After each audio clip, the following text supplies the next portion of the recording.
सजाकर किसे पूजने चले प्रात ही मतवाले, कहाँ चले तुम राम नाम का पीतांबर तन पर डाले। हमें न जाना गंगा सागर, हमें न रामेश्वर काशी, और तीर्थराज चित्तौड़ देखने को मेरी आंखें प्यासी। ये क्या पशुओं की सेवा करेंगे या क्या हमें पशु को सेवा करना सिखाएंगे? अरे पशुओं की सेवा या जीव मात्र की सेवा या जीव मात्र से प्रेम करने की जो धारणा है वो हमारा सनातन धर्म देता है, हमारा भारत देता है, हमारे भगवान राम देते हैं। और अपने भारत के हिंदू राष्ट्र की परिकल्पना नहीं कर सकते। कौन सी बुरी बात है? क्या कहना ये गलत हो जाता है? कौन सी इसमें राजनीतिक बात हो जाती है? देखो हमारा सनातन धर्म सब में भगवान के दर्शन करने का प्रेरणा देता है, सिखाता है। तो अगर ऐसा हमारा राष्ट्र हो जाए तो इसमें कौन सी बुरी बात है? जब सनातन धर्म के झंडे को लेकर के एक युवा संत बागेश्वर धाम वाले आगे बढ़ रहे हैं तो उनको मिटाने के लिए पूरा पाश्चात्य मीडिया, पूरी विदेशी तंत्र पीछे लग गया है कि कैसे भी उनको चुप करा दिया जाए, शांत करा दिया। इस आयोजन में जितने भी पधारे हमारे अतिथिगण दाएं बाएं विराजमान हैं, उनका बहुत बहुत स्वागत, अभिनंदन है। और धर्म दोनों को साथ लेकर के चलने वाले व्यास जी बगल में विराजमान हैं, सभी का बहुत बहुत स्वागत और अभिनंदन है। जितने भी आगे हमारे समक्ष बैठे हुए सभी का बहुत बहुत स्वागत और अभिनंदन है। एक बार अपनी बात को हर जगह जहां भी मैं आरंभ करता हूं सभी से निवेदन करता हूं, यद्यपि वो निवेदन का विषय नहीं है फिर भी करता हूं आज के परिवेश में कि अपनी बात आरंभ होने से पहले एक बार हो जाए राम नाम की गर्जना। जय जय श्री राम, जय जय श्री राम, भारत माता की। यद्यपि मेवाड़ क्षेत्र में यूं कहें कि कोई बहुत बड़ा तीर्थ है, कोई पौराणिक तीर्थ है, ऐसा नहीं है, लेकिन फिर भी इस मेवाड़ क्षेत्र को तीर्थ की संज्ञा दी। इसका एक बहुत बड़ा कारण है धर्मो रक्षति रक्षिता। ये मेवाड़ वो धरा है हमारा सनातन धर्म जीवित रह पाया। तो इसलिए जब तीर्थ यात्रा करने के लिए कुछ संतजन जा रहे थे अपनी तैयारी करके धूप दीप पूजा आदि की व्यवस्थाओं को लेकर के, तो तीर्थाटन करने प्रायः उत्तर में लोग जाते हैं, लेकिन वो मेवाड़ में राजस्थान की ओर जाने लगे। तो विद्वान संतों ने कहा कि थाल सजाकर किसे पूजने चले प्रात ही मतवाले, कहाँ चले तुम राम नाम का पीतांबर तन पर डाले। ये वेशभूषा तो ऐसा प्रतीत होता है कि आप तीर्थ यात्रा करने जा रहे हैं, आपके साधन भी वही लगते हैं, लेकिन आप ये राजस्थान में कौन सा तीर्थ है जहां आप ये तीर्थ यात्रा करने जा रहे हैं? तो उन्होंने जो जवाब दिया बहुत सुंदर जवाब है और गौरवान्वित करने वाला जवाब है मेवाड़ के लिए विशेषकर। वो कहते हैं कि हमें न जाना गंगा सागर। कितनी बड़ी बात कह दी, हमें न जाना गंगा सागर, हमें न रामेश्वर काशी, और तीर्थराज चित्तौड़ देखने को मेरी आंखें प्यासी। तीर्थराज मेवाड़ देखने को मेरी आंखें प्यासी।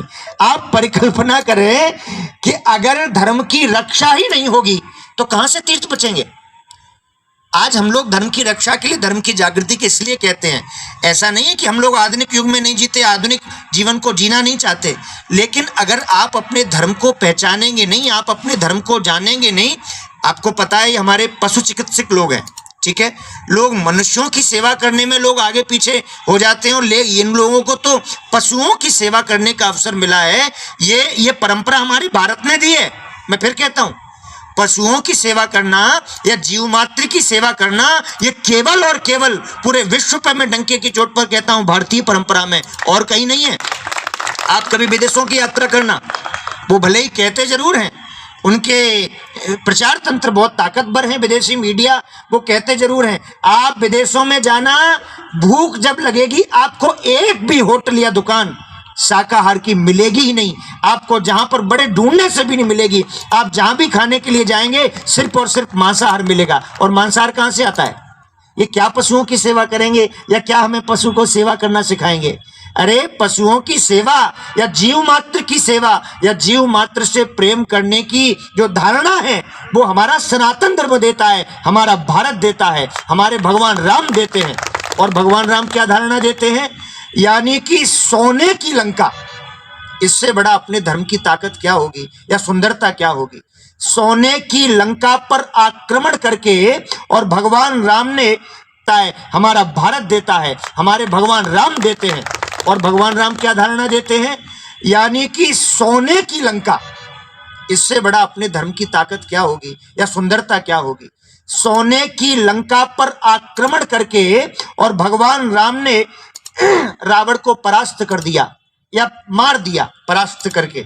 और मारने के पश्चात उस सोने की लंका के राज्य को, जो बहुत ही ताकतवर था, वो इतना बड़ा ताकतवर राज्य था उस समय त्रेता युग में लंका, कि वहां से देवता भी वहां से डरते थे, थर-थर कांपते थे, ऋतुएं भी बदल जाती थी, इतनी क्षमता थी उस राज्य की। उस राज्य को भगवान राम ने चिमटी से भी स्पर्श नहीं किया, और वहीं के उसके छोटे भाई को राज्य देकर के भगवान पुनः अयोध्या में लौट आए। हम लोग उस धर्म की परिकल्पना करते हैं, क्या बुरा है? आजकल लोग कहते हैं समान रूप से रह सकते हैं, वो भी रह सकते हैं, हम भी। मैं नहीं कहता, मैं किसी के बारे में बुराई नहीं करता, मैं किसी के बारे में द्वेष नहीं करता, पर सभी लोग अपने धर्म को जब आगे बढ़ाते हैं और धर्म को धारण करने की बात रखते हैं, तो क्या हमें अपने धर्म को धारण करने में क्यों संकोच लगता है? क्या खराबी है?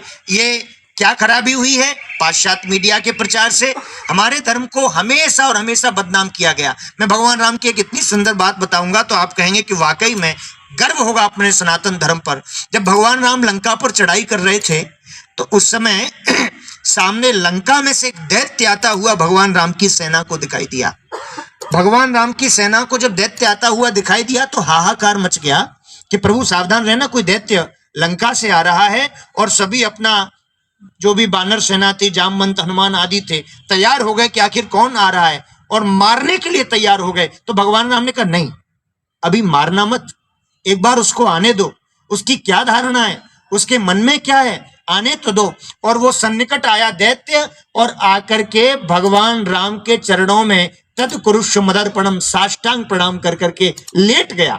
भूतल परे हो लकुट की नाही। और जैसे ही वो लेटा तो भगवान राम ने उसको उठा लिया, और उठा करके हृदय से लगा लिया। वो दैत्य कोई और नहीं, रावण का सबसे छोटा भाई विभीषण था। उसको भी बड़ी शक्तियां और पद प्राप्त थे, लेकिन वो भगवान राम के चरणों में जब साष्टांग लेटा तो भगवान ने उसके माथे पर हाथ रख करके उसको आशीर्वाद दिया। और आशीर्वाद देने के बाद में भगवान राम ने और बहुत बड़ी कृपा की। क्या किया? समुद्र में से जल लेकर के भगवान राम उसका राज्याभिषेक कर देते हैं, राज तिलक कर देते हैं। और जैसे ही भगवान राम ने विभीषण का राज्याभिषेक किया, राज तिलक किया, पूरी सभा में हड़कंप मच गया, हाहाकार मच गया। अभिषेक कर देते हैं, राज तिलक कर देते हैं। और जैसे ही भगवान राम ने विभीषण का राज्याभिषेक किया, राज तिलक किया, पूरी सभा में हड़कंप मच गया, हाहाकार मच गया कि प्रभु आपने ये क्या कर दिया, या आपने अनर्थ कर दिया, आपको ऐसा नहीं करना चाहिए था। अगर उसने आपके चरणों को स्पर्श किया तो आप आशीर्वाद दे देते, आपने उसको हृदय से लगा लिया, धन संपत्ति दे देते, लेकिन आपने उसको राज्य का वरदान दे दिया। हड़कंप मच गया, कोलाहल मच गया। तो भगवान राम ने कहा कि इसमें इतनी घबराने की क्या बात है? अगर मैंने उसको राजा बना दिया, राजा बनने का आशीर्वाद दे दिया, तो इसमें घबराने की क्या बात है? तो वो सभी सेना कहते, यद्यपि उनकी बात सत्य थी, वो कहते हैं प्रभु कि अभी हमने लंका पर चढ़ाई नहीं की है, अभी तो हम चढ़ाई करने के लिए तैयारी कर रहे हैं। और युद्ध नीति, या ये जो खेल का मैदान है, इस क्रिकेट में भी कहा जाता है अंतिम बॉल तक हार नहीं माननी चाहिए। जब तक अंतिम ओवर पूरा समाप्त ना हो जाए तब तक हार नहीं मानी जाती। और युद्ध नीति भी यही कहती है कि जब तक हम जीत ना जाएं तब तक हम जीता हुआ नहीं मान सकते। तो भगवान राम के सभी पार्षदों ने कहा वहां खड़े हुए कि प्रभु अभी तो जीतने की कौन कहे, हमने युद्ध लड़ा भी नहीं है। और मान लो अगर कहीं हम उस युद्ध को नहीं जीत पाए, यद्यपि आपकी आशीर्वाद है, आपकी कृपा है, हम हारेंगे नहीं, पर युद्ध नीति ये कहती है कि अगर मान लो हम नहीं जीत पाए तो प्रभु आपकी इस वचन का क्या होगा? क्योंकि हमने सुना है रघुकुल रीत सदा चले आई, प्राण जाए पर वचन न जाई। आपके वचन के बारे में हम अच्छी तरीके से भली भांति जानते हैं, आपके वचन का क्या होगा। तो भगवान ने एक सुंदर बात कही जो वाल्मीकि रामायण में लिखी है, सक्रदेव प्रपन्नाय, सक्रदेव प्रपन्नाय तवाहस्मीति याचते अभयम सर्वभूतेभ्यो ददाम मेतम व्रतम मम। और इसी बात को तुलसीदास जी ने अपनी रामायण में लिखा है, सन्मुख होहि जीव मोहि जबहि, सन्मुख होय जीव मोहि जबहि, जन्म कोटि अघ नासहु तबहि। और इसी बात को गीता में भगवान कृष्ण कहते हैं, अनन्यास चिंतयन्तो माम ये जनः परि उपासते तेषां नित्यभियुक्तानां योगक्षेमं वहाम्यहम्। भगवान कहते हैं कि अगर तुम्हें डर लग रहा है, अगर तुम्हारे मन में शंका है, पर राम की एक बड़ी विडंबना है कि राम ने जो एक बार वचन दे दिया, राम उससे पीछे नहीं हटता। जो एक बार मैंने कह दिया वो तो होकर के रहेगा। लेकिन अगर आपकी शंका को ध्यान में रखा जाए कि मान लो हम युद्ध में गए और नहीं जीत पाए, तो सुनो, भगवान राम कहते हैं कि मैं लौट करके जाऊंगा और अयोध्या में विभीषण को राजा बना करके मैं फिर जंगल में आ जाऊंगा, पर राम अपने शरण में आने वाले को कभी त्याग नहीं सकता, कभी छोड़ नहीं सकता। तो हम उस राम राज्य की परिकल्पना अगर करते हैं, हम सनातन धर्म की परिकल्पना करते हैं, उस सनातन हिंदू धर्म की परिकल्पना करते हैं जहां इतने बड़े बड़े वैशिष्ट और इतने बड़े बड़े महापुरुष हुए हैं, तो क्या हम अपने भारत के हिंदू राष्ट्र की परिकल्पना नहीं कर सकते? कौन सी बुरी बात है? क्या कहना ये गलत हो जाता है? कौन सी इसमें राजनीतिक बात हो जाती है कि नहीं भारत? अरे ये सेकुलरता की जो बात करते हैं, ये भी तो हमारे धर्म ने सिखाया है।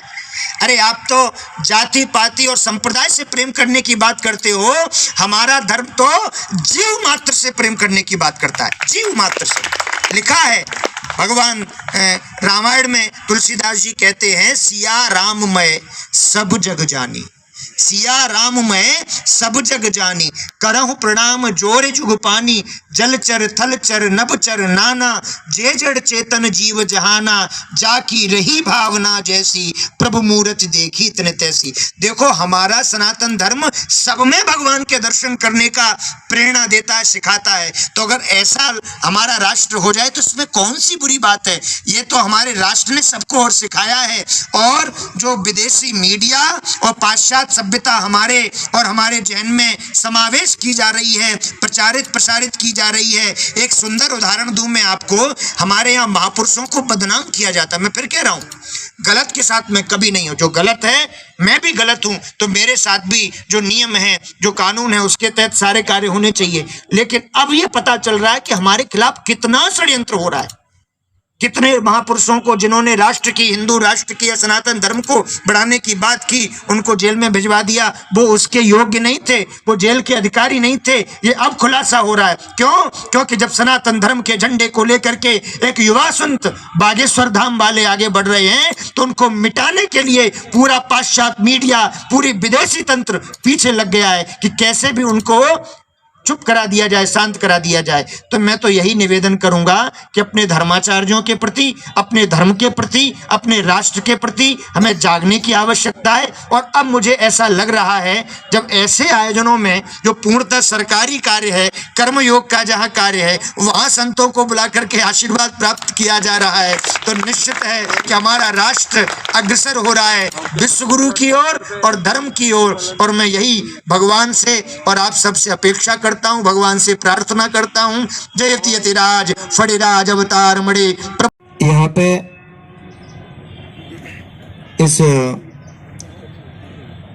आयोजन में सभी ने अपने जीवन के अनुभव और अपने काम की बातें की, लेकिन अगर आपने एक संत को यहाँ बुलाया है तो कृपया करके मैं निवेदन करूंगा, संत जहां भी जाते हैं वो राम की बात करते हैं, जो हम तो सिर्फ राम की बात करेंगे और आप लोगों को राम की बात में स्मरण करने में, श्रवण करने में कदाचित आनंद की प्राप्ति होगी।